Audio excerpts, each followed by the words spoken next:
যুক্তরাষ্ট্রে অভিবাসন নীতির কঠোরতায় এবার লঙ্ঘিত হচ্ছে শিশুদের অধিকার।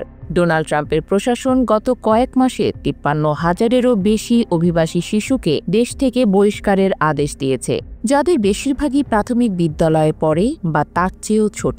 দ্য ইন্ডিপেন্ডেন্টের প্রতিবেদনে উঠে এসেছে, এসব শিশুর অনেকেই আদালতে একা হাজিরা দেয়, কোনো আইনজীবী বা অভিভাবক ছাড়াই।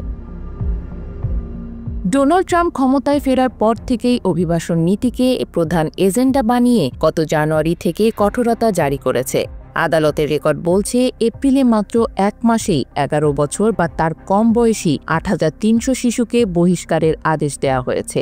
এর মধ্যে ৪ বছরের কম বয়সী শিশুদের ক্ষেত্রে বহিষ্কারের হার ৭৮%, যা আমেরিকার ইতিহাসে শিশু নির্বাসনের এক নতুন নির্মম রেকর্ড তৈরি করেছে।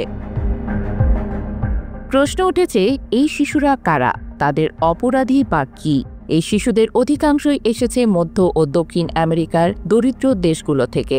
যুদ্ধ, দারিদ্র্য ও সহিংসতা থেকে বাঁচতে পরিবারের সাথে তারা যুক্তরাষ্ট্রে আশ্রয় চেয়েছে।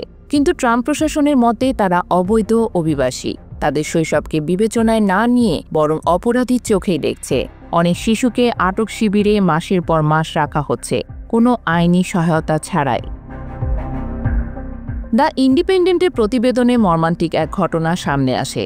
৬ বছরের এক শিশুকে তার বাবা থেকে আলাদা করে ৪ মাস আটক রাখার পর আইনি সহায়তা ছাড়াই মেক্সিকোতে পাঠানো হয়। আইনজীবীরা জানান, শিশুরা আদালতে জটিল প্রক্রিয়া বুঝতেই পারে না। অনেক সময় ভাষা না জানার কারণে তারা নিজেদের পক্ষে বলতেও পারে না। এই নিষ্পাপ মুখগুলো, যাদের আশ্রয় পাওয়ার কথা ছিল, আজ তাদেরই নির্বাসনের নিষ্ঠুরতায় ফেলা হচ্ছে। যুক্তরাষ্ট্রের মতো একটি দেশের জন্য এমন চিত্র শুধু নীতিগত ব্যর্থতা নয়, বরং তা সভ্যতার বিবেকের কাছেও এক ভয়ঙ্কর প্রশ্নচিহ্ন।